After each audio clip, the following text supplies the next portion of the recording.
Hello, everybody. We'll just wait a few minutes to start the webinar. People are still joining in, so we're just going to wait for a minute and then we'll get started.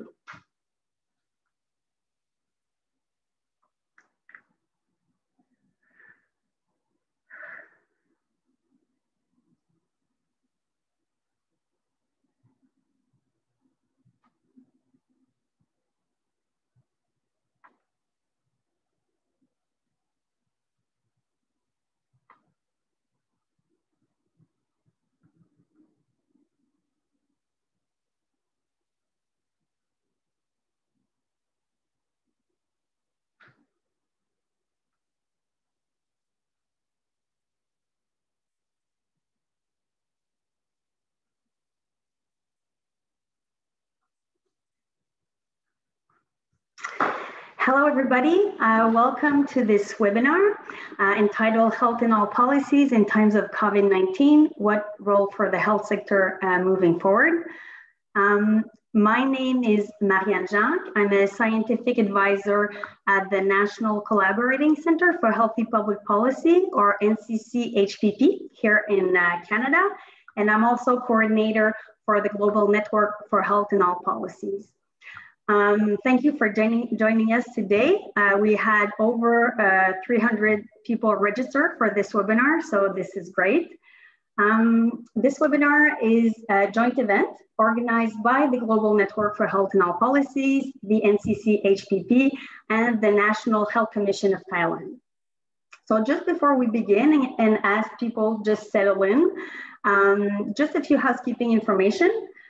First of all, if you have any technical issues, please use the chat box. We have Medien McGuire that's here with us today to help us out with any technical issues. So thank you, Lynn, for helping us out. So this webinar is planned for an hour and a half and will be moderated by Nicole Valentine from the WHO. We will have 4 panel presentations followed by an open discussion period. So if you have any comments or questions, please use the chat box and we will try to get to them during the open discussion period. We also have some other questions that we shared with panelists, so we will be covering those questions and the questions that participants sent in before the webinar. And so final information, the webinar is recorded. The recording will be posted on the Global Network website, along with other webinar material. So before diving into the core of the webinar, I will pass the microphone on to Olivier Bellefleur, who is scientific lead at the National Collaborating Center for Healthy Public Policy, for some opening remarks. So Olivier? Thank you, Marianne, and hi, everyone. As Marianne mentioned, I am the scientific lead for the National Collaborating Center for Healthy Public Policy, a Canadian center with a mandate to share knowledge and expertise in the area of healthy public policy. The NCCHPP is one of 6 national collaborating centers for public health that were created in 2005 and financed by the Public Health Agency of Canada. The NCCHPP is hosted by the Institut National de Santé Publique du Québec in Montreal. Even though this webinar is virtual with panelists and participants from around the world, I want to take a time to acknowledge that the NCCHPP is located on an age-old Indigenous territory, a place of meeting and diplomacy between peoples, and the site of the signing of the Great Peace Treaty. We thank the Kanien'kehá:ka, the Mohawk Nation, for their hospitality on this unceded territory. The NCCHPP is proud to be acting as the Secretariat for the Global Network for Health in All Policy since 2019. The mission of the network is to work with various governments and institutions across different sectors at all levels to address the determinants of health by strengthening the Health in All Policy approach. The aim of the network is to support the development of skills, to build capacity, share knowledge, and facilitate system change towards embedding a holistic approach for sustainable development. It is within the work of the Global Network for Health in All Policy that the idea of hosting webinars on health in all policy and COVID-19 came about. This is the second webinar on the topic, and I have to say that I find these webinars very relevant and timely, as countries around the world are mobilizing to contain the COVID-19 pandemic and to address its impact using existing and novel cross-governmental structures and whole of society's approach to coordinate these efforts. In Canada, for instance, we are witnessing unprecedented intersectoral collaborations at the federal, provincial, territorial, and local levels, as well as within Indigenous governments and organizations to address COVID-19. These collaborations translated into public health protection measures being implemented in all of society, as well as measures like subsidy for businesses and wages, attention to food insecurity, housing, and myriads of other initiatives to look after the most vulnerable in our society, as the pandemic revealed and exacerbated pre-existing social and health inequalities. In the recovery phase of the pandemic, pressures will be strong to revert to austerity measures, to balance the budget, and to go back to working in silo on sectoral agenda. However, integrated or whole of government approaches such as health in all policy will be more relevant than ever if we are to address the long-term impact of this pandemic on health, mental health, and inequalities. Part of the challenges today is to learn from the current experiences around the world and to find ways to transition when the time comes from a focus on protection in all policy to a focus on promotion and prevention in all policies. And to advance this work, a network like the Global Network for Health in All Policies is more relevant than ever. Today, we have the opportunity to learn about both the challenges and the opportunities that COVID-19 has brought to health in all policy, and think about the way forward with great speakers. I would like to thank them for taking the time to join us today, despite their very busy agenda. And now I will pass the microphone to Nicole Valentine, who is a senior technical officer leading the WHO's Department of Public Health Global Initiative on Training in Health in All Policies. Thank you, Nicole, for accepting to moderate this session. The microphone is yours. Hello, good day, distinguished panelists, ladies and gentlemen who are participating in this webinar. Today we have a very exciting lineup, and I'm going to read snippets from these very important speakers' biographies. To start off with, Ilona Kekbush, I almost feel always needs no introduction because the name just says it all. But The Lancet has profiled Ilona as a global health reformer, and I just want to mention one of the awards she has received of numerous, and that is the Cross of the Order of Merit of the Federal Republic of Germany, in recognition of her invaluable contributions in governance for global health and global health diplomacy. Ilona will start us off with a series of reflections and comments on this very important issue of health in all policies in the times of COVID. Following in the panel will be Paul Kershaw from the University of British Columbia, where he's a tenured professor. Again, we are very delighted to have Paul. He comes with numerous accolades in Canada, has worked on incredible initiatives translating knowledge to action in the areas of housing policy, working on intergenerational equity, also more recently on issues to do with pollution and the pricing of pollution for generational equity. Paul will be followed by Bridget Kerner, who's a lead analyst at the National Association of County and City Health Officials in the United States. Again, delighted to finally see Bridget face to face, because Bridget and I have been corresponding on issues to do with health in all policies for at least 2 years by now. Bridget's been leading the work on health in all policies in the National Association of County and City Health Officials for about 5 years by now. And last but not least, certainly, is Taru Kovisto. Taru is the director at the Department of Wellbeing and Services at the Ministry of Social Affairs and Health in Finland. Taru has been a health promotion leader in government for more than 2 decades, and certainly been behind a lot of the WHO's work on health in all policies for at least a decade. So with that very exciting lineup, I'm now going to hand over to our first speaker, Professor Dr. Ilona Kickbush. Over to you, Ilona. Thank you. Thank you very much, Nicole, and delighted to be in Canada, at least in spirit and virtually. And of course, as you all know, my life has been defined in many ways through a certain meeting in 1986 in Ottawa. And I think all of our professional careers have been influenced very much by this. And so I think I'll just share some general reflections. And obviously, in preparation of such meetings, I always go back and read the Ottawa Charter yet again. I don't quite know it by heart. I'm always surprised, I must say, of some of the vision and foresight that we actually find in that charter. And I think we all owe a tremendous legacy to those people in Ottawa in the snowstorm who sat in the hotel and screened every word that was on paper every night. And that led to the quality of that document.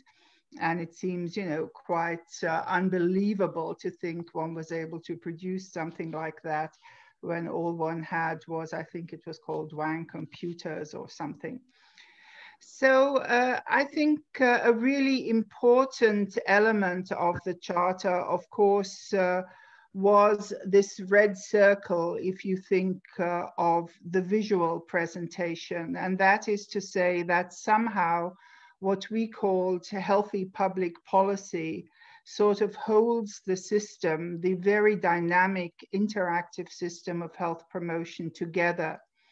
And I think, you know, for a whole number of reasons, that healthy public policy term, partly also because it was so difficult to translate into other languages, and we owe that term to Nancy Milio, an American political scientist. So that term was turned into health in all policies, and that's, of course, what we have been working with and what we have been using. What I found very, very interesting as I read that section of the Ottawa Charter again in preparation for today, it says at the end of the paragraph under healthy public policy, it says, make the healthy choice the easier choice for policymakers. Now, that's an intriguing notion, particularly if you know that the present Director General of the WHO has actually adopted as one of his key slogans or visionary directions, if I can call it that, the phrase that health is a political choice. And so we can see that, you know, a notion that was there has actually in a very specific way come to fruition to recognize that it's not just about policies, but that it's also about politics. Health is a political choice. And I think if anything in the present COVID-19 crises, we have seen what a difference political choices have made. And again, it's been interesting to see that, you know, where at first instance, one might have thought that democracies will be able to deal better with this crisis. As we analyze it, we have seen that that is not necessarily the case, that we have had very big differences in the political choices taken by democracies also around the world.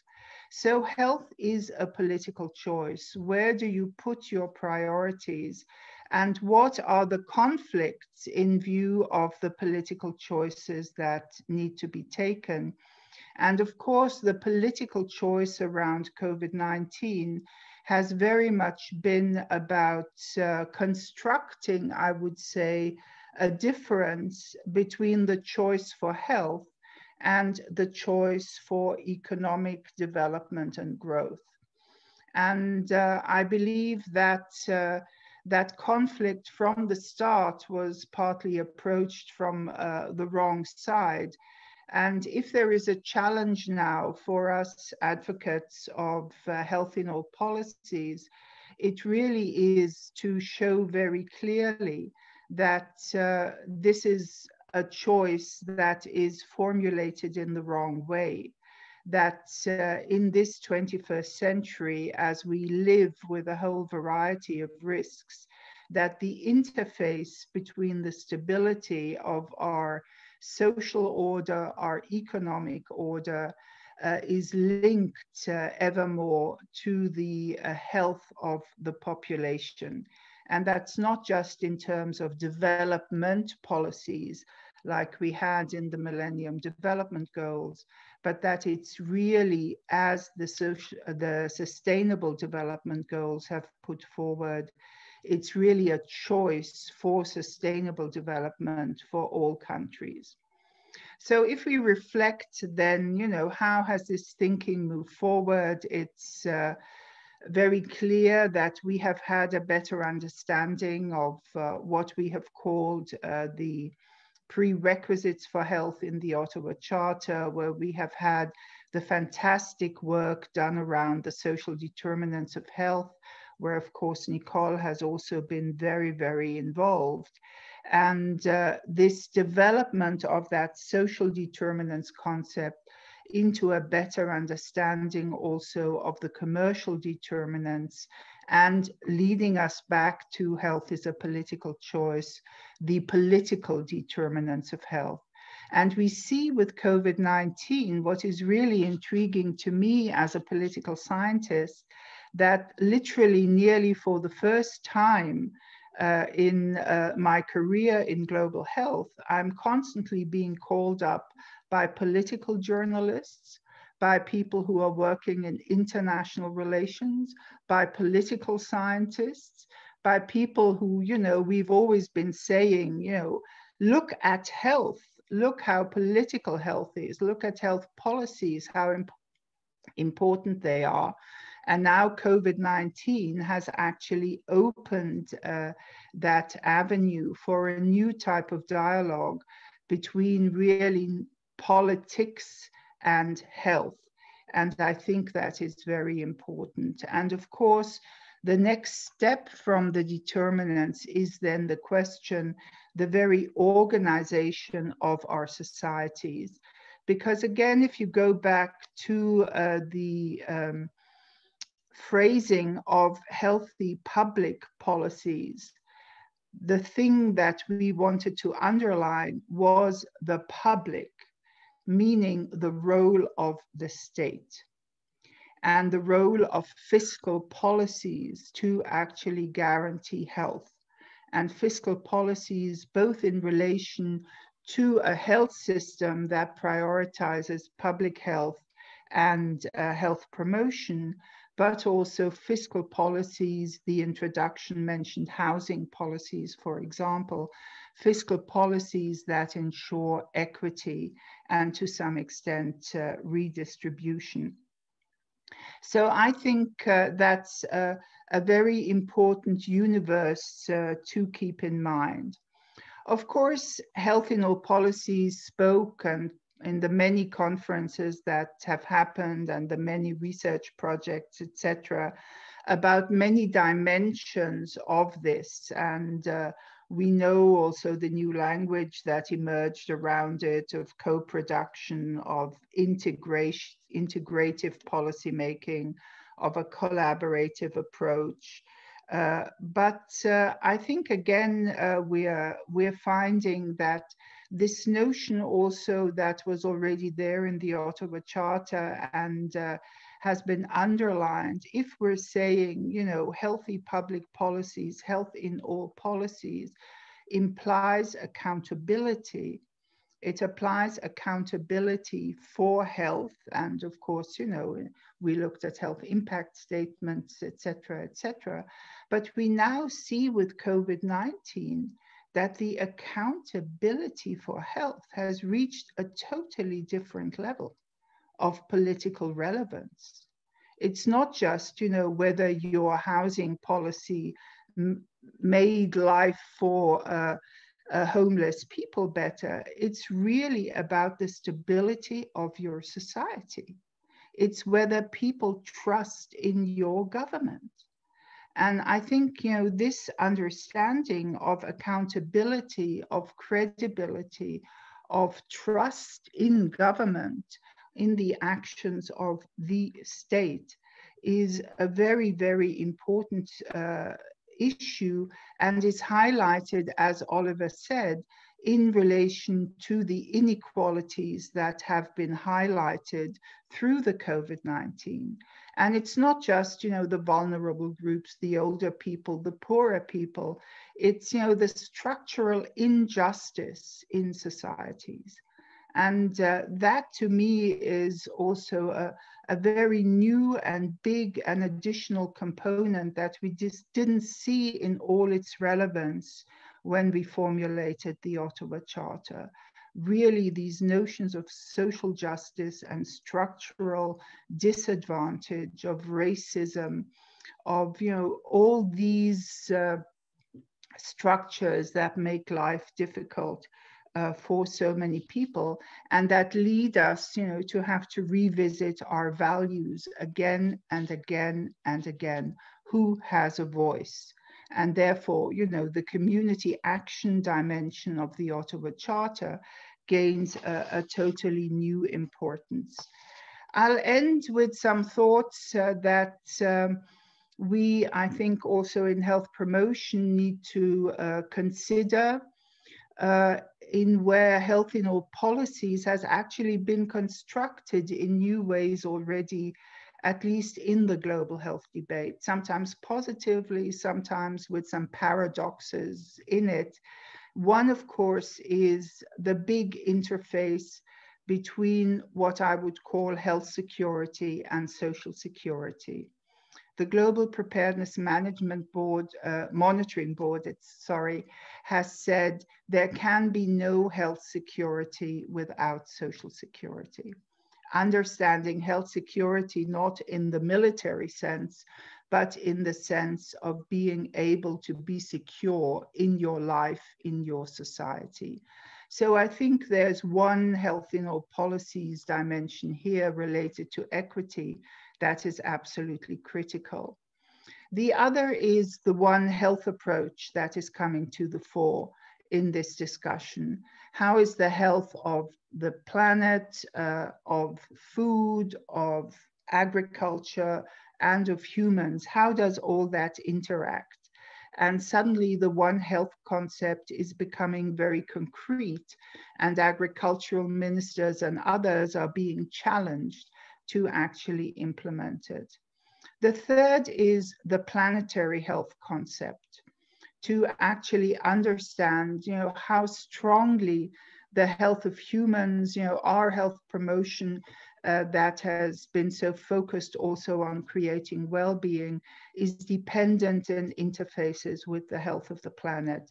And I'm still proud to this day that the Ottawa Charter, under the heading of supportive environments, was the first WHO document to actually highlight the ecological challenges in front of us. So this planetary health concept, I think, is becoming very, very important. And finally, something we have to deal with is what in political science we call the global risk society.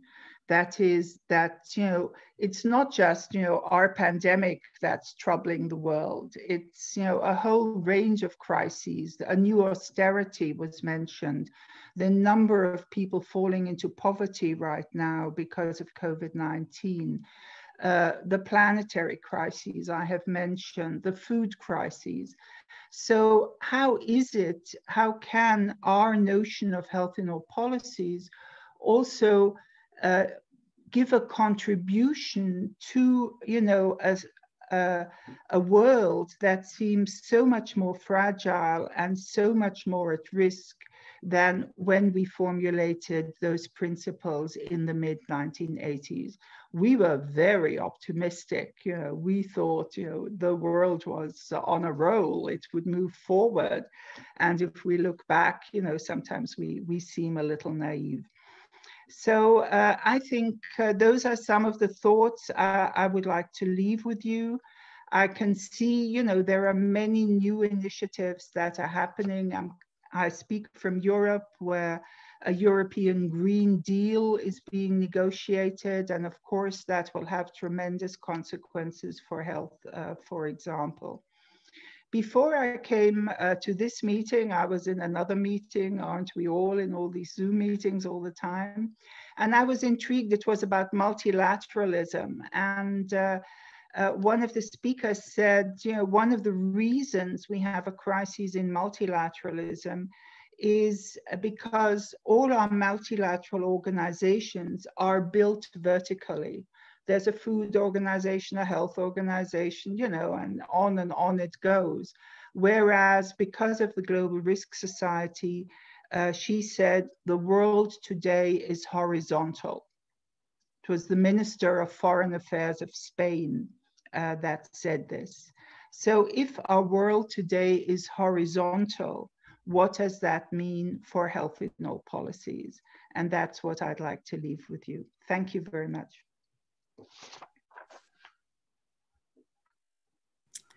Thank you very much, Ilona. Some very provocative questions, which I hope we'll address more during the discussion, and a beautiful sweeping view of history, bringing us to the current day and the challenges we're facing now on the social determinants of health, the commercial determinants, on this horizontal platform that's needed perhaps for multilateralism, and what it might mean also for health in all policies is a very provocative question. Now I'm going to hand over to Paul Kershaw, who, as I mentioned in the introduction, is professor at the University of British Columbia. And I look forward to your presentation, Paul, Knowledge to Action. Thank you. Thank you very much, Nicole, and good day to everyone. I'm going to build off Ilona's observation that health is a political choice, to use most of my 10 minutes today with you to emphasize that the health in all policies concept is especially important to apply when governments are designing their budgets. And this is so particularly because the concept of health in all policies starts with the critical observation that while physicians perform important work to treat illness, research generally shows that government spending on social programs often has stronger associations with population health than does public investment in medical care. Indeed, a higher social relative to medical spending ratio associates with greater life expectancy, lower infant mortality, and fewer potential years of lost life. And this is the case across OECD countries, across states in the United States, and across provinces in Canada as elsewhere. And such findings align with extensive research showing that the social and ecological determinants of health, those conditions into which we're born, grow, live, work, and age, those conditions exert stronger influence over population health than does the medical system. And so in response, the health in all policies concept encourages governments, including in Canada, to examine the degree to which they invest in health promotion throughout all parts of their budget, and to resist the presumption that they invest in health primarily via allocations to the ministries responsible for medical care. And as a result, health in all policies then emphasizes that the very act of government budget priority setting has important health implications because it determines resource allocation between medical and non-medical ministries. And this then means that there needs to be increased accountability for health impacts throughout government by monitoring carefully the interministerial budget trends. Such accountability is necessary because there is growing concern, at least in North American literature, that medical spending often crowds out spending on the social determinants given other budget constraints. And this risk arises in particular in regards to public policy investments that often happen earlier in the life course. And I regret that to some important degree, Canada's government budgeting over the last 4 decades really reflects this problem, perhaps in part because our country does not yet have formal legislative commitments to health in all policies at either our federal or provincial levels, our senior-most levels of government in Canada. Take, for example, this slide before you now, which is summarizing spending over the last 4 decades and shows that medical spending by governments on retirees has grown at a much, much faster rate than has spending on post-secondary or spending on childcare or spending on parental leave. And all of the latter 3 categories exert really strong influence on the social determinants of health earlier in people's lives. And this interesting pattern of public investment over the last decades that has tended much more towards medical care has occurred despite there being very large demographic changes that have invited dramatic adaptations to the scale of investment for young and old alike. And if we are in Canada to simply focus on the more modest aggregate increases in spending on earlier life course stages and dig in at the per capita level, we can actually see once again that medical care spending has far outpaced spending on key social determinant issues like education or income support to address poverty or other family policies for young people. And even when we dig into the medical care side of the equation, we might hope that that new spending is almost entirely buying us additional diagnostics or treatments or medications. But the research also shows that in Canada over the last several decades that the proportion of medical care spending going to increase compensation for our hardworking physicians has also been on the rise. And in aggregate, at a level that actually would add up to the annual costs of half of a national childcare system, which Canada does not yet have. And when we think about Canada in the international context, this is a policy area around a key determinant of health early in the life course for which we are now near the bottom of international rankings when it comes to investments in that policy area. So very briefly, that was Canada's context for the health and all policies idea, especially in terms of public finance prior to COVID. And given this context, I must confess that when the pandemic took root, in Canada, I was nervous that governments would respond urgently to fighting the spread of the infectious disease, but much more modestly to addressing the social determinants of health, because the two absolutely are in tension. We've all now learned that fighting the spread of infection has required us to erode social determinants through physical distancing that limits access to jobs and limits access to incomes, the kinds of things we need to then pay for our shelter, our food, and our other necessities.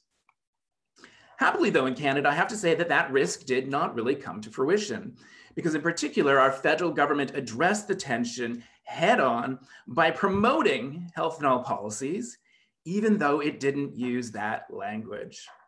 Our governments, especially at the federal level, have married physical distancing requirements and along with investments to shore up our hospitals and our public health systems, but did that in conjunction with historic investments in income benefits, in wage subsidies, and for forgivable loans to businesses. And this is an ugly table from a recent report in Canada by our parliamentary budget officer. And the 2 columns on the left-hand side are just showing the relative proportion of investment in income supports for individuals and businesses that we'd not seen before in Canada.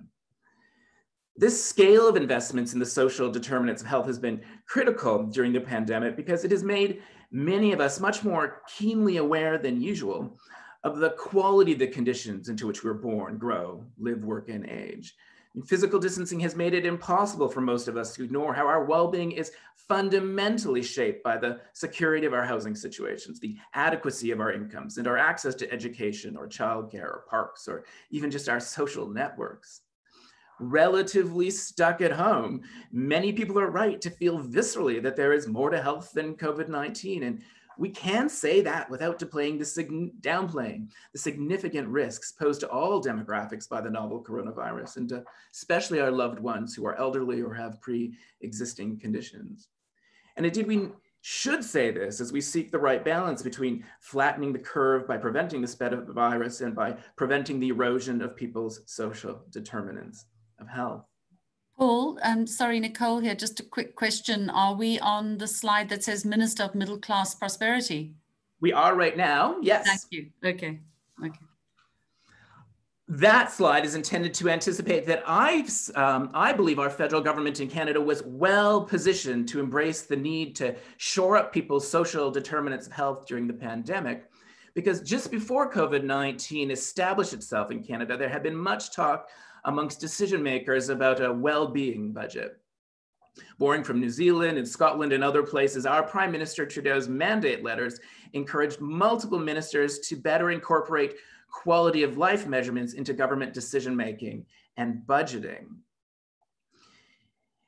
And that focus on well-being may now seem ironic amid the illness and death and hardship caused by COVID-19, but it also turned out to be quite prescient at the time because it reflects an openness in Canada, a new openness in Canada to the health in all policies concept, that even though decision makers are not using this discourse, there's still an openness to thinking about how health is shaped by the range of policy levers across the full range of ministries.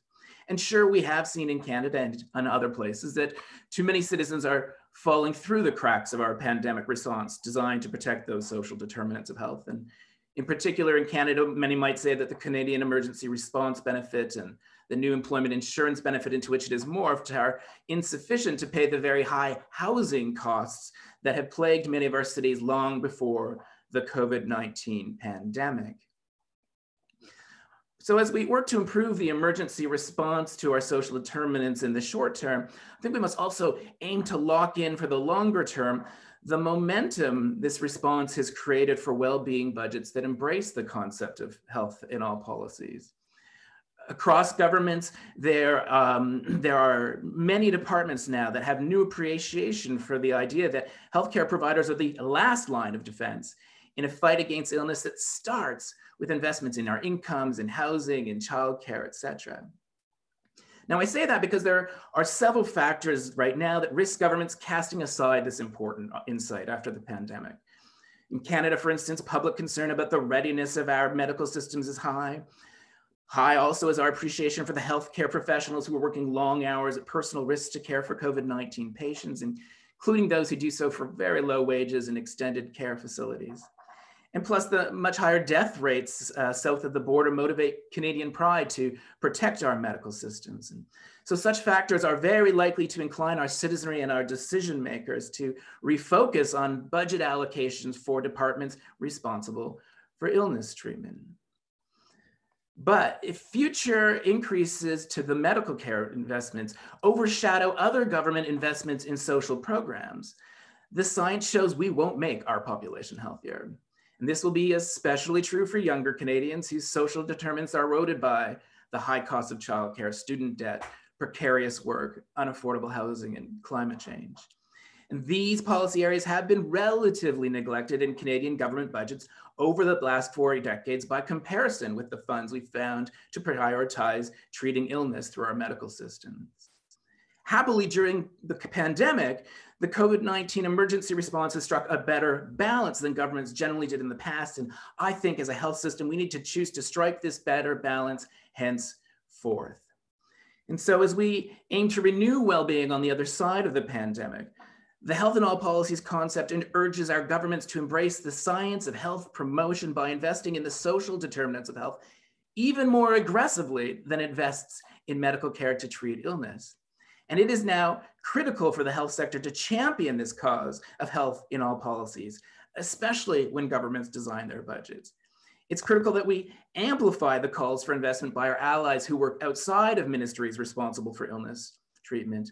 And it is critical that we share this common cause with our partners outside of medical care if our health sector is to live up to our mission to protect and to improve the health of our populations. Thank you.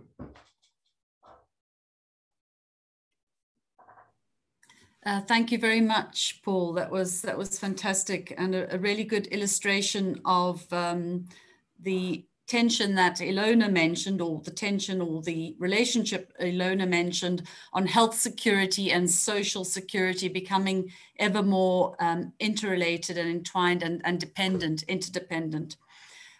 We're now going to move across the border to the United States, and I'd like to welcome Bridget Kerner from the National Association of County Health Officials to take the floor. Over to you, Bridget. Great, thanks so much, Nicole. So today I'm going to be presenting on health and all policies in local health department response to COVID-19 in the United States. So first off, I'm part of the National Association of County and City Health Officials, and that we are comprised of nearly 3,000 local health departments across the United States. And our mission is to be a leader, partner, and catalyst and voice of local health departments. Importantly, NACCHO's Health and All Policies work is funded by the Centers for Disease Control and Prevention through the National Center for Environmental Health and Agency for Toxic Substances and Disease Registry. So we are very thankful for their continued support and their championing of this work in the federal budget. For NACCHO, we define health and all policies as a change in systems that determine how decisions are made and implemented by local, state, and federal governments to ensure policy decisions have neutral or beneficial impacts on health determinants. Because while policy is a huge driver of health, there's also a broader set of decisions that are made every day in local environments that drive our health outcomes. So there are several challenges and opportunities that specifically our membership local health departments have been facing during COVID-19 response and the staff that we work with on health and all policies. So first I'm going to describe some of the challenges we faced, which we heard a little bit about from Paul and Elena earlier. And then some of the opportunities that health departments have really discovered as part of this pandemic response. So some of the challenges in the US are our health department staff and leadership have been threatened through the process of responding to COVID-19 and making decisions about quarantining. And that has caused many leadership positions to become vacant, and our health department officials have left their posts, which is incredibly important because health department leadership is so valuable at the local level, and they are the ones that really support their staff in doing their health in all policies work. And so without those health department leadership there and a change in leadership, we're really seeing a lot of impacts. Our health department staff have had mental health and trauma issues as part of the COVID-19 response. When you're responding to a pandemic for 8 or 9 months with no break as part of your incident command structure or whatever your role at the local health department, that impact starts to take a toll over time. And so we need to find ways to do better to protect the mental health of our local health department staff as they deal with this trauma. Our health and all policies work at the local level depends a lot on trust and community engagement. So we talk a lot about decisions that are made, in the policy sphere at local health departments or other government agencies, but all of that work is built on this trust and engagement with community. And so during COVID-19, when we had to go virtual in a lot of sense, our health department struggled with what does authentic engagement look like when you have to go virtual, and what does it mean when people lack access to Wi-Fi? So even if you have the best tools available, are you still reaching the people that you're hoping to serve? Our health department staff working on GNHiAP have been reassigned for contact tracing efforts, which I think makes a lot of sense, but unfortunately, then there's no one to carry the work forward while they're doing contact tracing. And then now it's just sort of responding to the pandemic has just been rolled into assignments for health department staff, and it's been a bit overwhelming. And then the final challenge we've talked about, and Paul really just hit on, are the municipal budget cuts. So a lot of our jurisdictions are facing up to 25% budget cuts from last year to next year, and what that means for staff positions and the way that health departments are just constantly being asked to do more with less. And this pandemic has really highlighted that. So then some of our opportunities, building on cross-sector partnerships, the foundation of health and all policies initiatives at our local health departments have really been cross-sector task forces, both formal and informal partnerships between health departments and community-based organizations or other departmental sectors that really are the key to figuring out, where health can even be infused across sectors.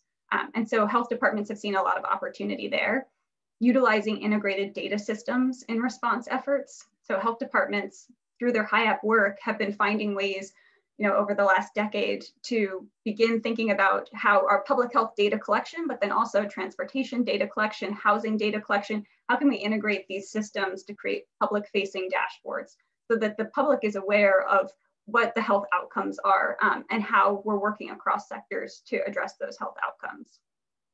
It's led to a lot of really great innovation as well.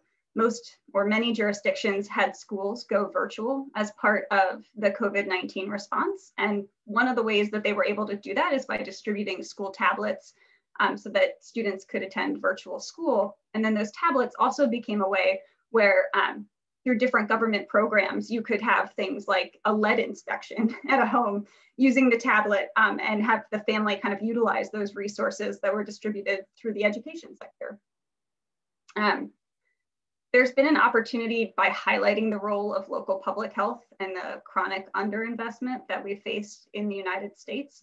And this is, I think, a real opportunity for GNHiAP moving forward is the return on investment for investing in GNHiAP specifically within local public health can be astronomical. And I think Paul just really highlighted some of those key features for what happens when we invest in the social determinants of health.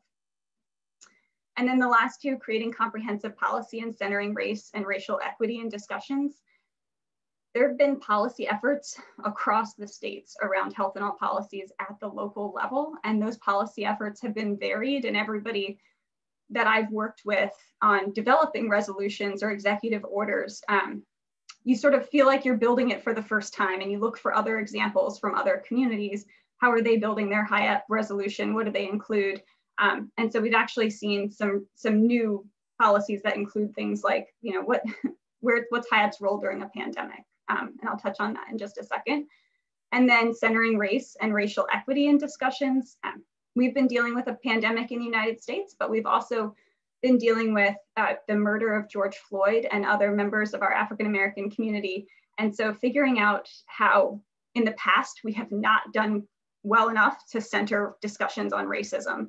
And bringing that conversation forward through our health and all policies work to say racism leads to inequitable health outcomes here in the United States and using GNHiAP to do that. So I'm going to go ahead and just touch on a few examples from these three: building partnerships, creating comprehensive policy, and then centering racial equity in decision making.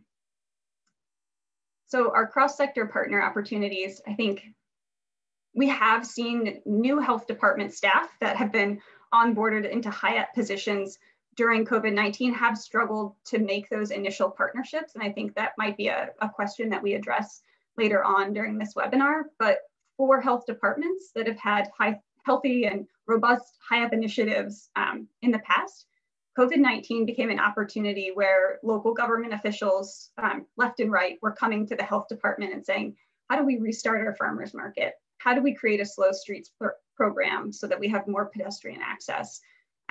Parks were closed initially during quarantine back in March for a lot of jurisdictions, but then we were able to safely reopen green space for people and caring for transient and homeless populations, doing housing inspections, and then protecting essential services staff. So our health department GNHiAP staff have really just reported an overwhelming outpouring of requests for support from the health department.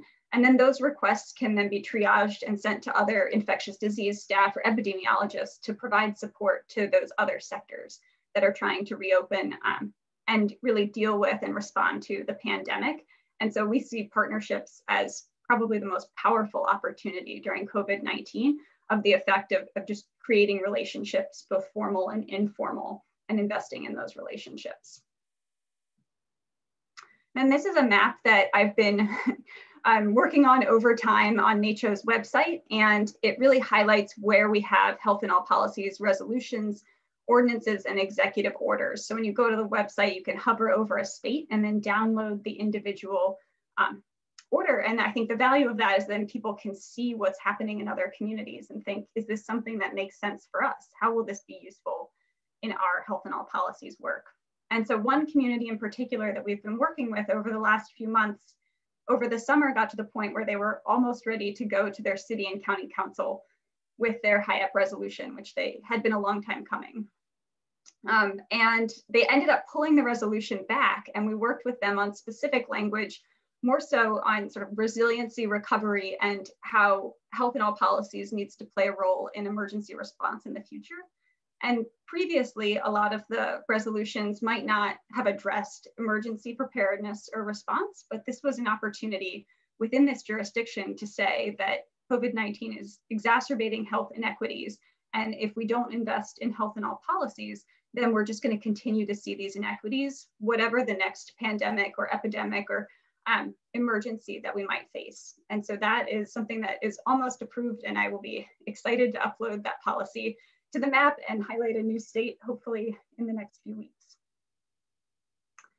And then the final piece I wanted to highlight today is, I mentioned that we have had just an outpouring of protests around racism in the United States over the last few months. And as a result of that, we had this sort of wonderful silver lining that we've gotten to have conversations on racism as a public health crisis. And we're not just talking about it at the local health department anymore. This is something that's happening across local county governments. And on the screen on the left side there, you'll see just a screenshot I took of the American Public Health Association's website. And they have been cataloging all of these different resolutions that have been happening. And this, I just went to Ohio because I work with the city of Cleveland a little bit on health in all policies. And I was going to capture their resolution. And then I clicked the drop down and saw that this is happening on, tens of communities across the state of Ohio. And I thought this is really relevant because you can see this is all happening during the pandemic. And so this broad understanding from decision makers that racism is leading to a public health crisis is so instrumental to thinking about how then, GNHiAP is the next step for these different communities as well. So then what's the implementation of trying to fix that? And then before I hop off, I just wanted to mention, since we have this fantastic international audience, that we have a town hall through the Society of Practitioners of Health Impact Assessment coming up in December. And that town hall will feature both presentations about COVID-19 health impact assessments that happened internationally, and then also feature speakers that will be able to talk about health in all policies and racial equity. And those will be more focused on the US, but there's information on this slide just in case folks are interested in that. And then that is my contact information. So thank you, Nicole. Thanks very much, Bridget. A very real display of the challenges that are faced by local public health all over, I think. The enormous demands, enormous requests, enormous interest from other sectors to make the sectors viable in the face of a pandemic and how health can help them. So I think that is truly an opportunity, but if it comes on top of an underinvestment in this function of partnership with others, then it's a great strain. And we've seen in the literature the mental health impacts in the health sector. So now I'm moving across to our final speaker, who's Taru Koivisto from Finland. Taru, I'm going to hand over to you. Thank you. Thank you. Yes, thank you so much. I have a PowerPoint presentation. Do I show it from my computer? Just a moment. Taru, you should be able to share. Taru, you should be able to share. Yes, just a moment. Yeah. I'll check that a couple of minutes.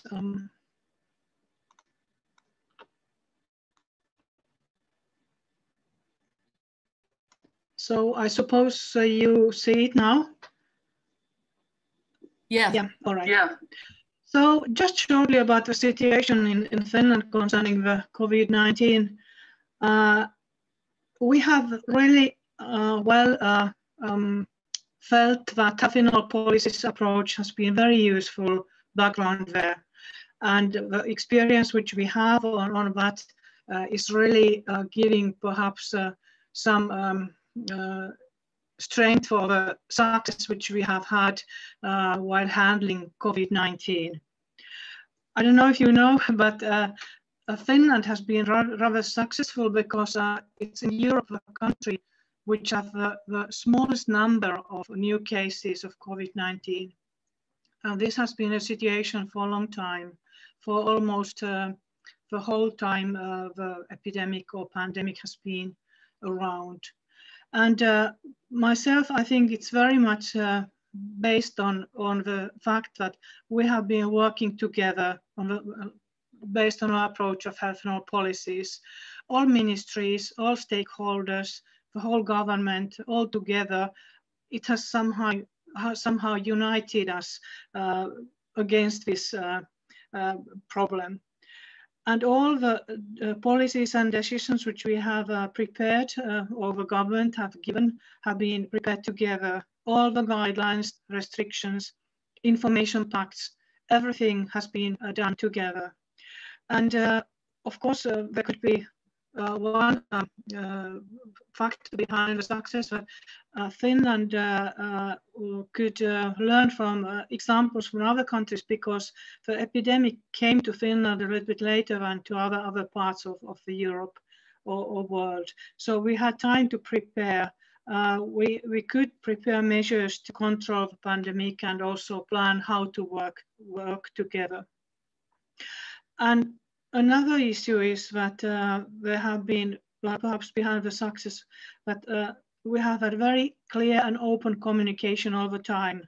All ministries together, we have had weekly or sometimes also daily briefings or media sessions that transparently have been information about the situation and what measures are there to be done. So, and of course, we are a little bit remote country, that's something also, and perhaps also that we have had good luck. But that's background, so very good situation and somehow very much working together, giving us the role to do it. Then I would like the opportunity to use a new concept which perhaps you have heard and which somehow is very much rooted in the health in our policies approach, which we have been implementing for many years in Finland. The next step, I could say, on this development is this economy of well-being, which just now in the COVID situation also has proved to be very successful. So somehow this concept has been, how to say, easier for other sectors and other ministries, other stakeholders to adopt and understand than health in our policies. Myself, I think it's very much the same contents which we have tried to do already previously by approach on health and our policies, but this is perhaps a little bit more easier for other sectors to understand what is this all about. So it was an approach, a new concept which we promoted 1 year ago when Finland held its presidency of the European Union. And we tried to somehow have a more detailed, more practical discussion concerning the connections between well-being, health and economic policies. Because it has been discussed for many years on different fora, but it's just going on there on above us and not so much on practical level. So we wanted to put people and their well-being and health more at the center of policy and decision making, make it like health in all policies, horizontal and holistical approach. And there, the cross-sectoral cooperation, all policy areas is very essential. And we wanted to raise the need to have balance between sustainable development from the viewpoint of social, economic and environmental sustainability. So, but look, all these at the same time, all these are equally important. And all these are needed to get to the sustainable economy as well. So we try to put this policy making of the EU very practical examples from education, social protection, equality, healthcare, working conditions. And so by that, creating the momentum to go further. And why we wanted to take this approach up. It's very much also a national level a priority. We have just during summer got a new government resolution on measures, long-term measures for reducing inequalities in well-being, health and safety. And that's very much based on the approach of economy of well-being. And as I said, also health and all policies. But this is not just health, this is all the ministries, all the actors behind this. And very much the pandemic has also showed us that we need to look further, not just the situation, the crisis just now. We need to look at longer-term targets, longer-term activities, how to support the well-being and health of people, and how to increase the resilience of people and also health systems and the whole society. And for that purpose, the government resolution has been approved. And then another issue which I wrote there as a background, it's not just a health policy approach, it's also our Nordic welfare model, which is very strongly the state, welfare state is supporting the people through fiscal policies, legislation, and contract society. All these are behind the economic well-being approach. And this is also something which just now in COVID-19 situation have proved to be very, very important, so that people feel safe. They feel the safety of them is something which also makes the success of our country possible, so that people trust on the society and their future, and also government and the official system. And then, which was also already mentioned by Ilona, the global health security is one of the background issues behind the thinking about economic well-being. And now, while we have been living with the COVID-19 for some time, we have already started during the summer to think about the future, how to find a way for inclusive, sustainable recovery. And there, very strongly, this link between well-being, health and economy has proved to be really important. We can't just look at this day, but we have to look at further what to do. And so this integration of economic well-being perspective horizontally in all the recovery policies is important. And that's something which is now very strongly shared with all the sectors, all the ministries, all the ministers, and all the political parties in Finland.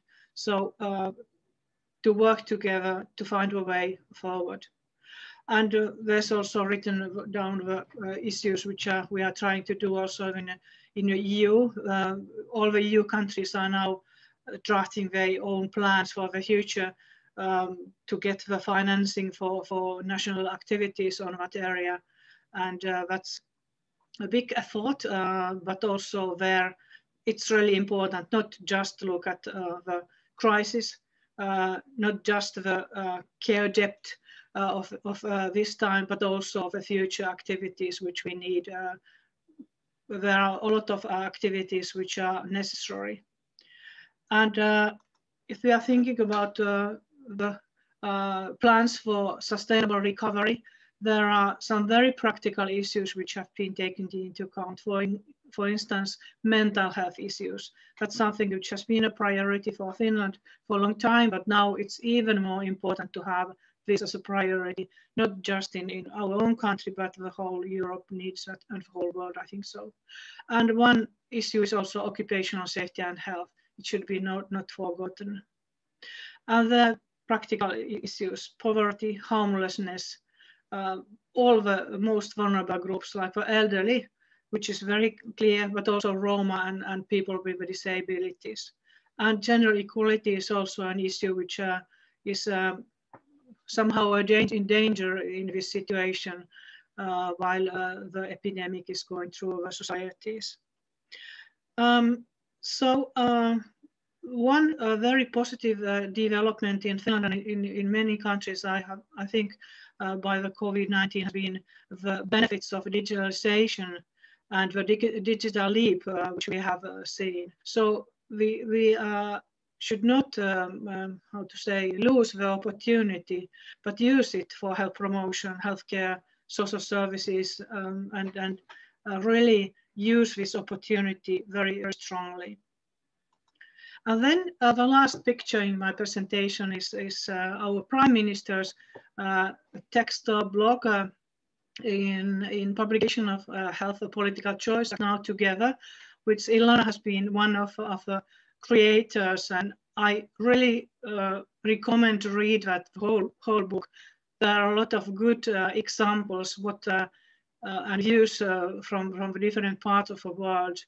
And in this text, our Prime Minister very strongly takes up the same issues which I just now tried to collect.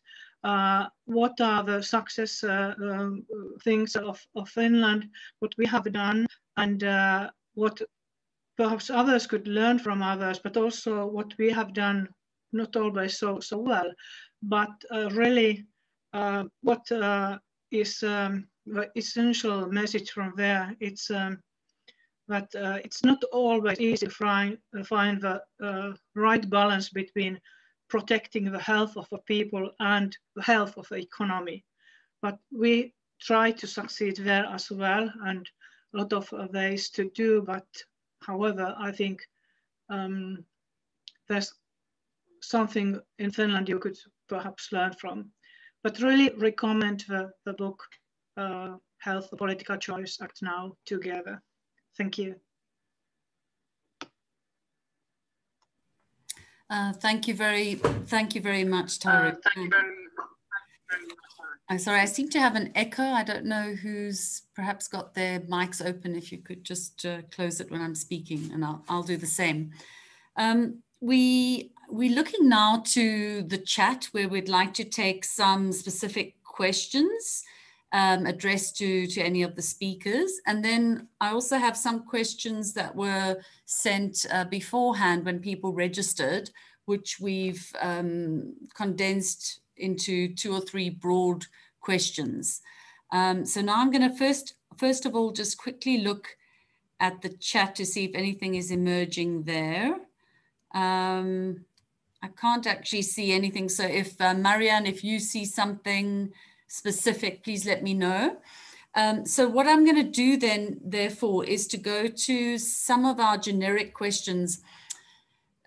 One of the questions that a few of the participants were asking when they registered was about challenges and opportunities that health in all policies approaches have brought to light during COVID. But I feel in a way that these presentations that were done now from the local level showed, for example, very clearly challenges and opportunities.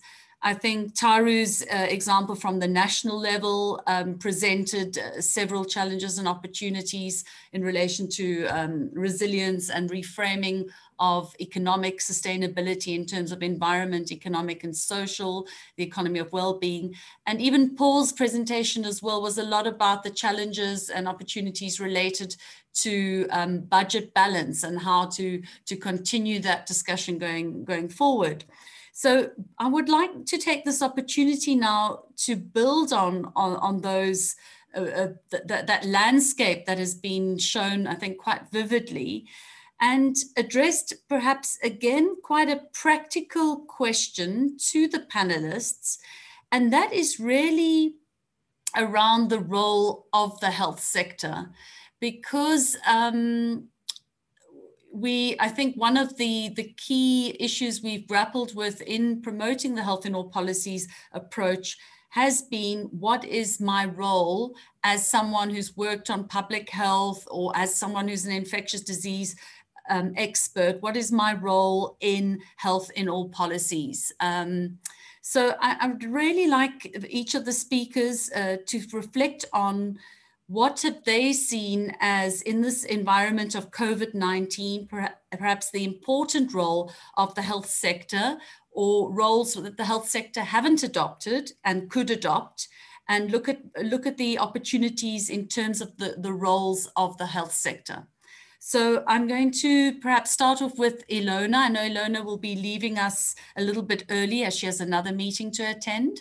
So, but Ilona, if you don't mind getting us started on the role of the health sector. Over. Thank you, Nicole. And of course, if we speak about the role of the health sector, the same thing emerges that you have already described. It's a question of the sector at various levels of governance. And it's also different people within the sector. So I guess, you know, I think, you know, that's quite important. You know, a community health worker will reach out to other people in other sectors, for example, social workers. That'll be different from what a surgeon might be doing. So I think, you know, a precision here can actually help us be very concrete. I'll just take an example from my side, which is, you know, at the multilateral level, God help us.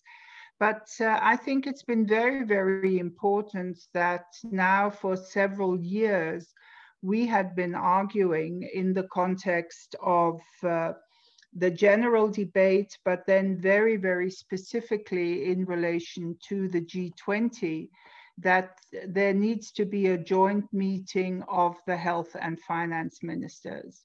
Now, it's only been very recently, due to the actions of Angela Merkel a couple of years ago, that the health, that there is a special section, a special health working group within the G20.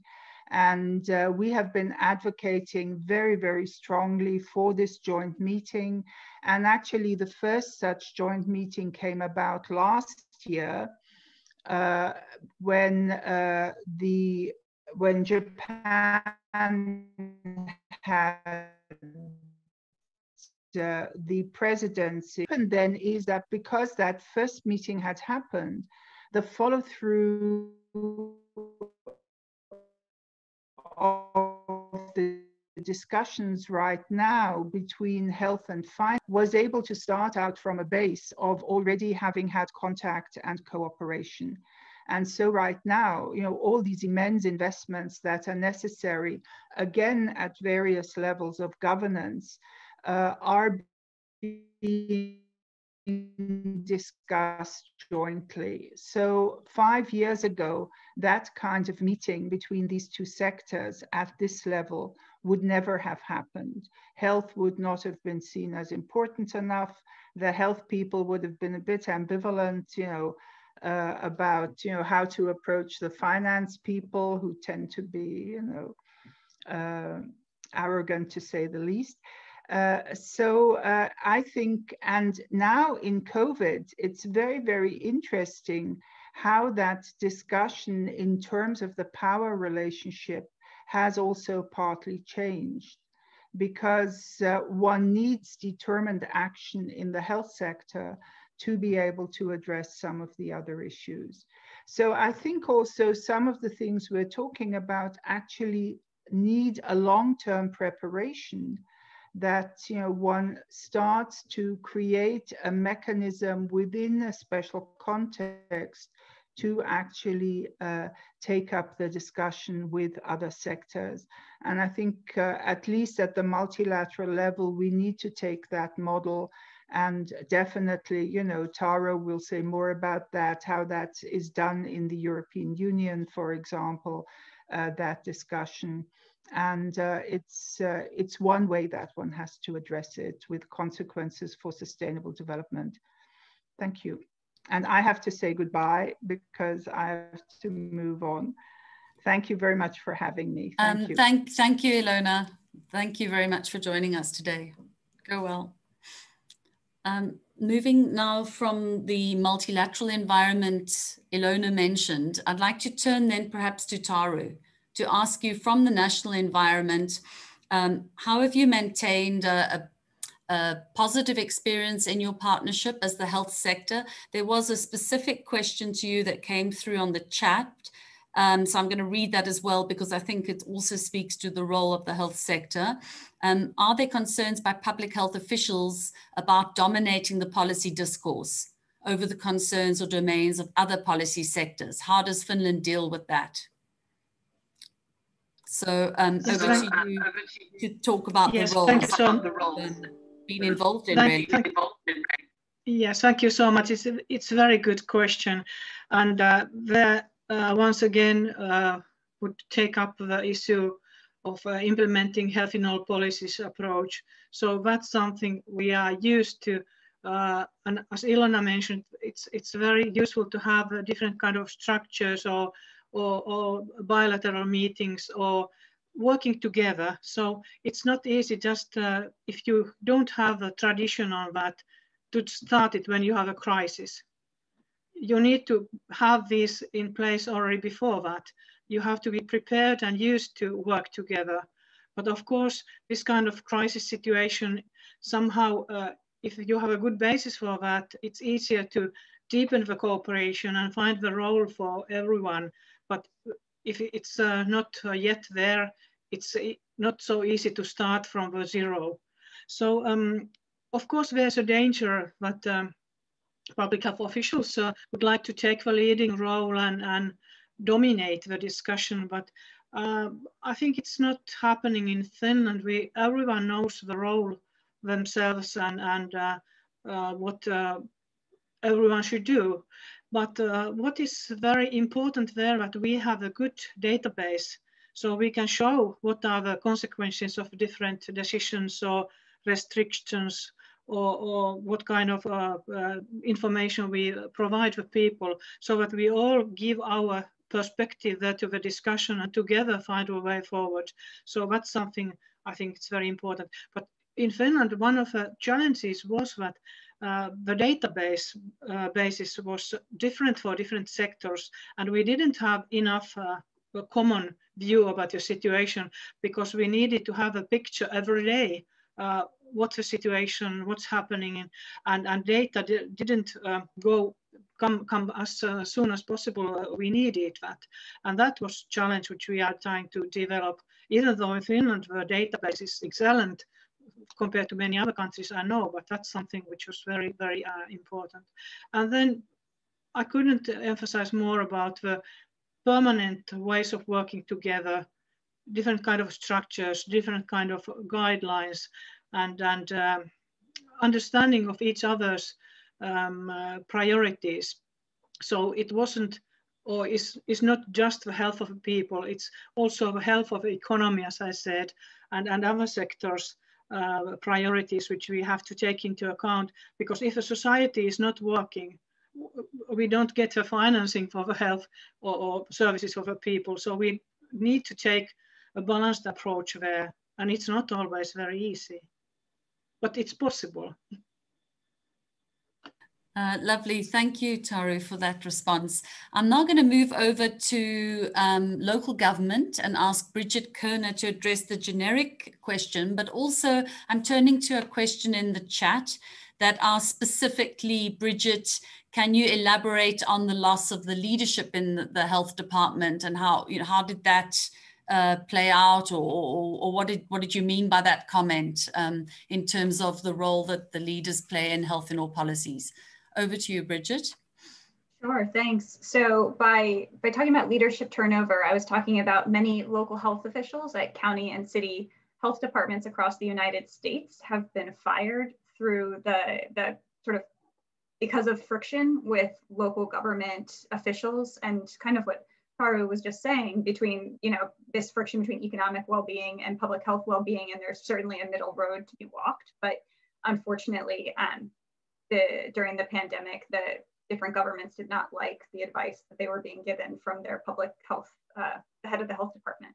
And so in some cases they were fired. In other cases, the heads of our health departments were receiving receiving verbal threats from community members, and decided that it was no longer in their best interest to be in this public role which is hard because, as we know, so many public health officials are very passionate about the work. They get into it because, you know, this is what they eat, sleep, and breathe, and not necessarily because it's a job that is well thanked by everybody.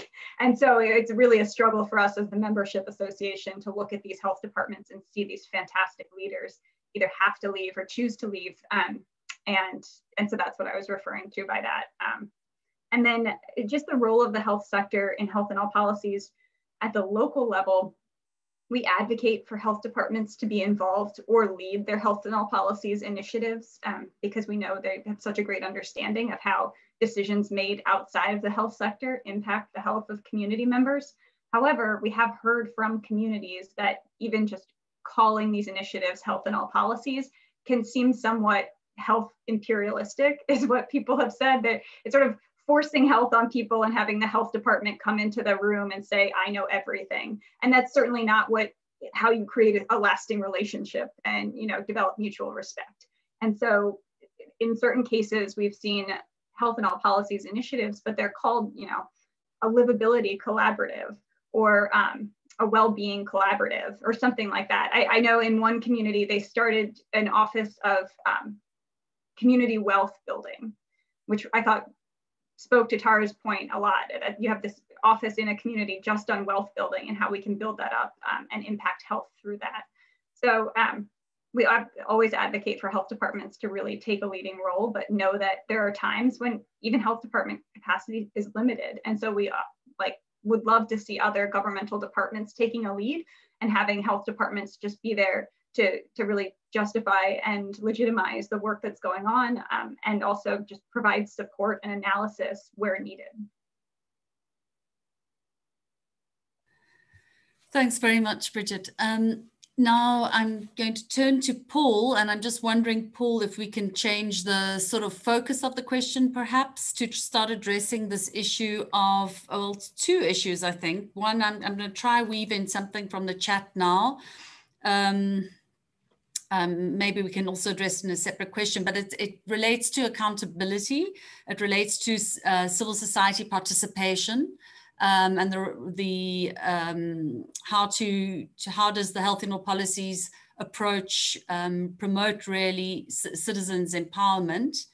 And then the second point I'd like you to address is really, as we look to recovery or building back better, how do you see us reinforcing perhaps this resilience, the resilience concept, the economy of well-being, both within the policy sphere? You focused a lot on the budgeting process. So how would that play out in the budgeting process?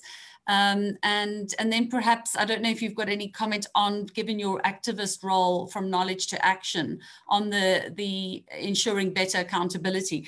I'm not trying to escape the question. The question says, I'll read the pure question as it is. It's given that health promotion emphasizes empowering citizens to enhance their health and the essential role of democracy in our societies, do you not see the increased role of unaccountable global organizations such as the UN, WHO, and the World Economic Forum as problematic? Okay, so perhaps that we'll take maybe a reflection on that afterwards. But if you could reflect on that somehow, that would also be good. Thank you. Over to you. Well, Nicole, you put a variety of issues on the table. I'll speak to some, but not all of them. I think in terms of the citizen engagement piece, Bridget's observations about the role of public health in articulating that the Black Lives Matter movement is actually a movement for health promotion is really critical. And I also would want to underscore Bridget's observation that key for local public health officials wanting to do GNHiAP is to know that we talk about health at all policies, and we might talk about the social determinants of health, but our partners may be working on those very same issues with different discourse, and we don't need to impose our discourse on them, but we need to go and say, we recognize you're doing what we think is health work. Let us come and amplify it on your own terms, on its own terms. So I think that that's a key part of our work in trying to do health in all policies. Policies are shaped because governments respond to those who organize and show up. And so movements become critical, which means that those of us on the ground locally who want to do health in all policies need to think about how we contribute to movement building. And some may want to think about how they use movements to shape international organizations. Then, in terms of some of the challenges, though, that are faced by our health actors at multiple levels, I think the international nature of our discussion today shows that to some degree, we have to focus on the unique details of our national context. So the United States, mask wearing has become politicized in a way that is really, really distinct, I would argue, by comparison with some other parts of the planet. And so there's a unique cultural context there that American public health officials need to wrestle with. Taru singled out importantly that a key part of the health and all policies reality in Finland is the Nordic welfare model. Well, in Canada, we don't have that Nordic welfare model. We don't have the same levels of investment and commitment to anti-poverty work, to addressing homelessness, to childcare and whatnot. What we do have, though, is actually a very strong and proud tradition in our medical care and our medical care investments. And this is one of the risks post-pandemic that actually the pandemic has created an opportunity for, because we do have in Canada our policy tradition often defaulting to want to allocate more to illness treatment. That's when Canadians feel often we're good and just, and we know we're different from our neighbors to the south when we do it through a public investment. But that can actually get in the way of investing in those social determinants of health that are health promoting. And so the challenge before our Canadian health actors is to be more loud and proud in actually calling for investments outside of our sector, which our institutions are not well set up. We have to protect our health institutions. We need to do that work, but we need to then be equally noble and equally loud in saying, it would be even better for health promotion if other sectors actually got more of the next dollar available for public investment. And that is a challenge. And that is, I think, a new call to action in the Canadian context that we'll need to take on. Okay, thank you. Thank you very much, Paul. Well, I think we're heading towards the last 3 minutes of our webinar. So perhaps I would just invite each speaker to give one take-home message.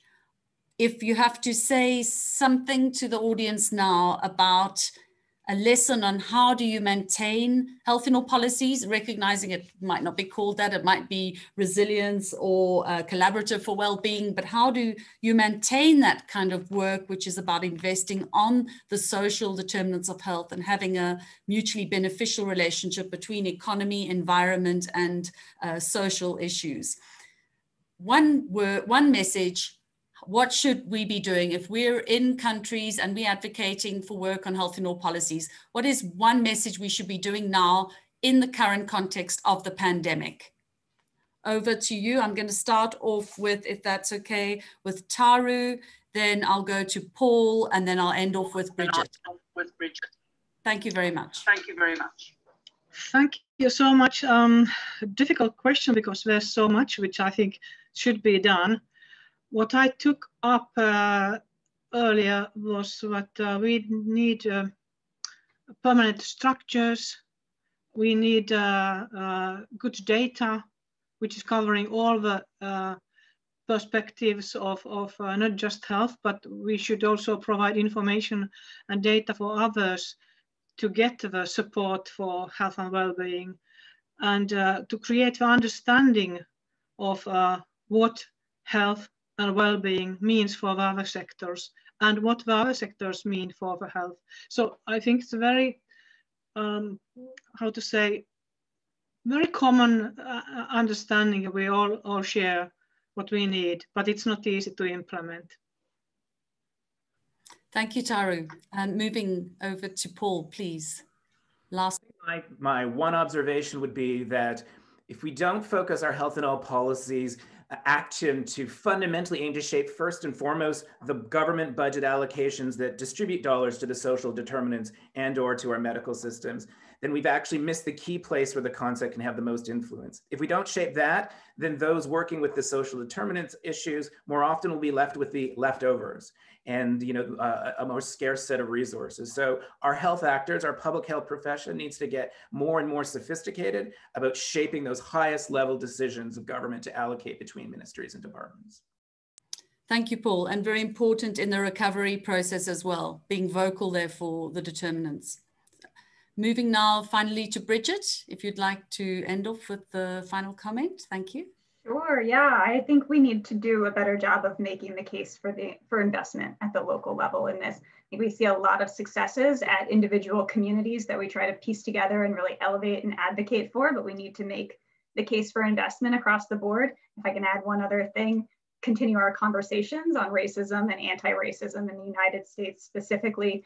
And I'm sure that applies to many other countries globally, but think about how we can take these conversations through Black Lives Matter and apply them broadly through our local government structures. And thank you to all the panelists. Continuing the conversation, we will be having follow-up webinars. We're looking forward to one organized around the Scandinavian area and also one for Latin America as well, which will be in Spanish with translation. So this has been a great opportunity. Thank you for all the participants for spending the time with us here online. Thank you for the presenters, and really look forward to seeing you again and to keep pushing through and seeing how we can really make health in all policies a very useful tool for the health sector at all different levels and for other sectors across government. So thank you very much, everyone, and have a good day. Bye. Thank you.